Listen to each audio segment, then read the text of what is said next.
Hi, I'm Dan. This is Vinyl Fury, and this is the first video in what I intend to be a new format going forward. Rather than showing the latest records that I've brought into my collection to listen to, decide whether I want to keep, new releases, things I've found in the wild, digging through record stores, whatever is new to me. Rather than that, because, in the last few months, quite frankly, I've had a lot of that. And I don't just want to listen to what's new. I also want to look back in my collection and enjoy that. In some cases, rediscover that stuff, evaluate that stuff. Do I want to keep it? Is it worth keeping?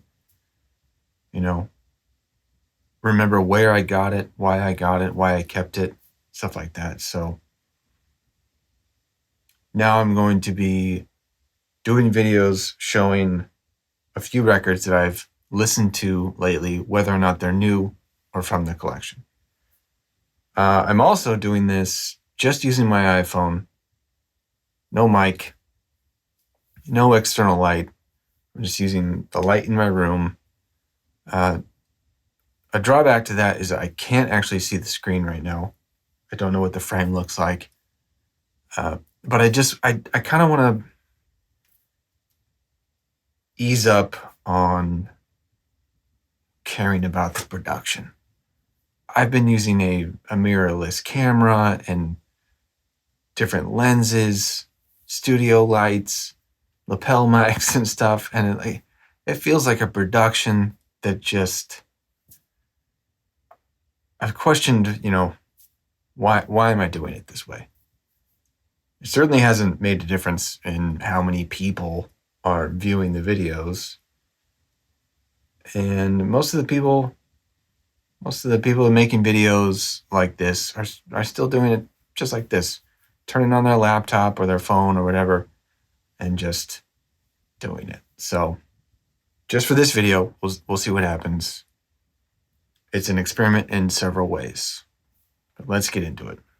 So first off, I wasn't sure I was going to get this. In fact, I was pretty sure I wasn't going to until I found a copy that was still sealed. It was new, but it was in the used new arrival bin at a local store for cheaper than it would be brand new.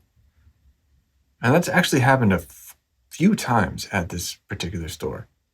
So this is the 2022 reissue of Dirt by Alice in Chains. It's a double LP and a single jacket, which I don't mind. And I think it's the first double LP version of this album. The original was a single LP. As I understand it, the Music on Vinyl reissue from 2009 is also a single LP. And most people doing comparisons are doing the comparison between this and the Music on Vinyl. And there's contradictory opinions on which one is better. But yeah, the standard cost of this is like $32, I think.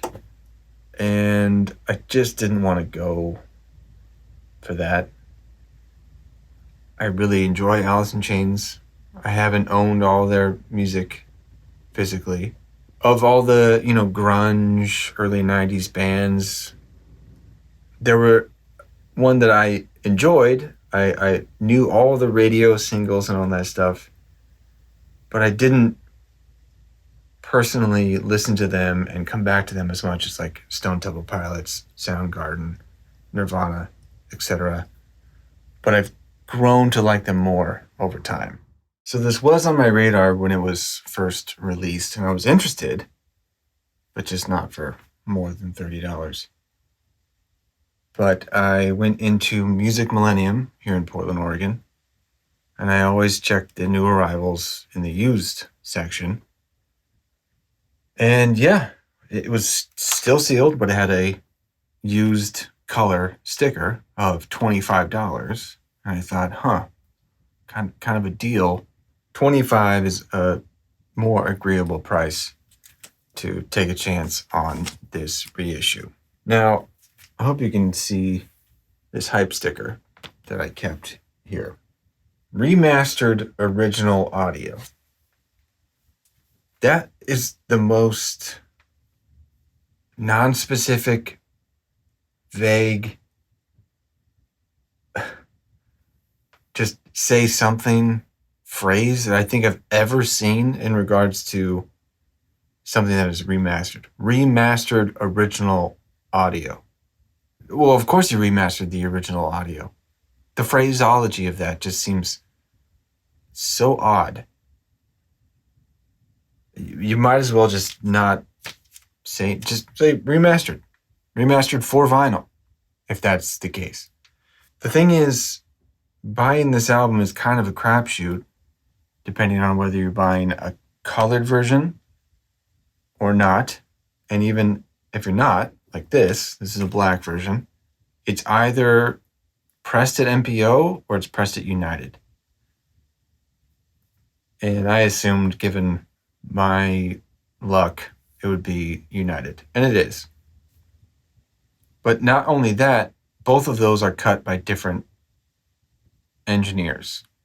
And so is the colored versions, which were pressed at GZ Vinyl. So there are several different cuts pressed to several different places for this reissue, which is kind of odd. And I would assume the MPO pressing, the pressing is technically better than United. I don't know whether the cut is any better. I don't know if they're using the exact same source. I would assume so, but is the cutting engineer doing anything different between the one for MPO and the one for United? That was a bit frustrating, but bottom line, playing this, I didn't feel it was a revelation above any version I've ever heard of it, but it certainly was not bad. I really enjoyed listening to this record again, front to back. What I assume, what I can hear of the remastered original audio is that the low end is boosted a bit, the top end is softened a bit, like the high mid is softened a bit. The vocal range is very clear and forward. But the dynamic range, I think, is reduced a bit in this remastering. The kick doesn't quite have the impact. The only reason I really hear it is because of the frequency range, the boost in the low end. Like I can sense that, but it's not, I don't sense the impact of the pedal on the drum. I just sense the frequency range. I do sense that the bass guitar has just a slight bit more presence than I was used to. At the same time, the guitars didn't quite have the presence that I was used to. So overall, good. Huge improvement? No, I don't think so. Worth $30? I still don't think so. $25? It's nice to have it on vinyl. Personally, I have Facelift and Self-Titled, or Three-Legged Dog, on CD. I didn't have this in any physical form, so this was a nice way to get it. But definitely buyer beware and do your research on which version to get of this if you want it on vinyl. And still, some people say that the music on vinyl pressing from way back then might be preferable, even though it's on one disc. I don't know, though. I haven't heard that. Next, the other night, I listened to Pixies' Indie Cindy from 2014. I love this cover art. It reminds me of the like high school folder art. Alien Ant Farm, way back in the day. Oh, God, that was 20 years ago. Did an album called True Ant, which like specifically used that kind of art motif. Maybe I'll put a picture of that here. But this black and orange cover reminds me of that as well. So it was their first album in, 22, 23 years? And damn, I mean, they really didn't miss a beat. It just sounded like the next Pixies record. I also saw them live after this, around this time. It was great. And yeah, I hadn't listened to this record in a while, but I did enjoy it. I intend to keep it. But yeah, this is a double LP, and it's actually at 45 RPM, which is always nice. So yeah, it was good to hear this again. Gonna keep it.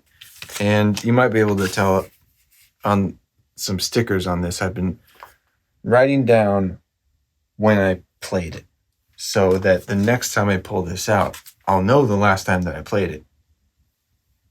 How long has it been? Because that's a question that I've been asking myself. When was the last time I really played that?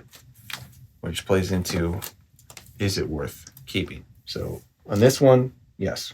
And I would certainly answer yes to this one as well. Made to Love Magic by Nick Drake, which is a compilation of rare and unreleased tracks, kind of a updated version of Time of No Reply from 1980, what was that, 1986? Just on my recollection, I want to say half of the songs from this are from that compilation as well, but they're either remixed or remastered. And then there are some early versions of songs like Riverman, and some of them have updated string arrangements from Robert Kirby, early collaborator of his. So it does stand on its own, and it was initially released in 2004. This is a reissue from 2014, and as I recollect, I think the 2014 version was preferable to the original release, and that makes sense. 2004 vinyl was not a priority, but the songs are just lovely all across the board, whether they're the final recordings of his that were also on Time of No Reply, and there's an extra one that was found at the end of that tape that wasn't used before, way back then, that is included on this, called Toe the Line. You know, altogether, it's a more refined look at that end of his musical output. And, it's quite beautiful. Nick Drake is somebody that I've come to really adore and enjoy. There's something tragic and lovely about the fact that during his time, during his life, he didn't feel appreciated. He didn't sell records. And then decades later, millions of people know who he is and enjoy him very much. And just goes to show you never know. And sometimes you're just way ahead of your time. I think that is the case here. You know, I could say a lot about Nick Drake, but I just really enjoyed listening to this again. I hadn't listened to this 7-8 years. I think I played it altogether twice, but this is a collection from Deftones called Covers, most or all of which I've had in MP3 form over the years, but this was a compilation that came out on Record Store Day 2011, and Deftones happened to be playing in town that night, and I went to go see them that night, but I also went to Music Millennium where they were doing a signing on Record Store Day. I don't remember why I brought 2 records with me. I brought the self-titled album from 2003 and White Pony, just the covers. I left the records at home, but I brought the covers with me in hopes of getting signed. And I also bought this on Record Store Day, so I had this too. And I don't remember which one I gave to Stefan, the guitarist, first, but he saw that I had the other 2, and I was like, well, I don't want to take up too much time. But he's like, no, you got them. Let's sign them all. So I handed all 3 over, and they all signed them. So all 5 members of the band at the time signed all 3 records, which was really, really generous and lovely of them to do. And I remember when I gave the self-titled album to Abe, the drummer, he said, "Oh, I have a picture disc of this." And I was like, "Really? I've never even heard of a picture disc for it." And I think he talked with one of the members, like, "Remember when we got picture discs of self-titled album?" And he confirmed it. He was like, "But you want one?" I was like, yeah. He's like, "Yeah, I'm just kidding." So apparently there's at least like test pressings or something of a picture disc of the self-titled Deftones album, which has a very cool cover, one I've even considered getting a tattoo of if I ever did. And I guess I'll put that here. So that as a picture disc would be very cool. But anyway, the covers album has some really wonderful covers. Savory from Jawbox, No Ordinary Love by Sade. Both of those feature Jonah from Far singing vocals with Chino, and the two of them together just sound fantastic. There's all kinds of stuff on here. And my recollection of this was that it was maybe not mastered all that well. Maybe it's a little bit hot and sibilant, but I think it was just the cartridge that I had at the time, because when I played it, it sounded pretty good to me. So yeah, I'm glad I heard that again. Something that I heard again was Time Out by the Dave Brubeck Quartet, which I also found at Music Millennium in the used bin. But this is a mono original 6i pressing on Columbia. And I have an original 6i stereo as well, which I've had for years, which I recall sounding pretty good. But I thought, there's been a lot of audiophile reissues of that in recent years. I think there's one currently still available from QRP and Acoustic Sounds. But I have an original stereo. If I also have an original mono, can it really get better than that? It was $15, so I gave it a shot. It still sounds pretty good, but there's definitely some groove wear that you can hear at times. Even after a cleaning, it's a pretty typical noise. Not in a full disappointment, but it's just a little bit less than I was hoping for, but still very cool to find an original mono. So I will keep this for now. Obviously a classic, awesome record. Kind of essential, I would say. And after hearing that again, I actually might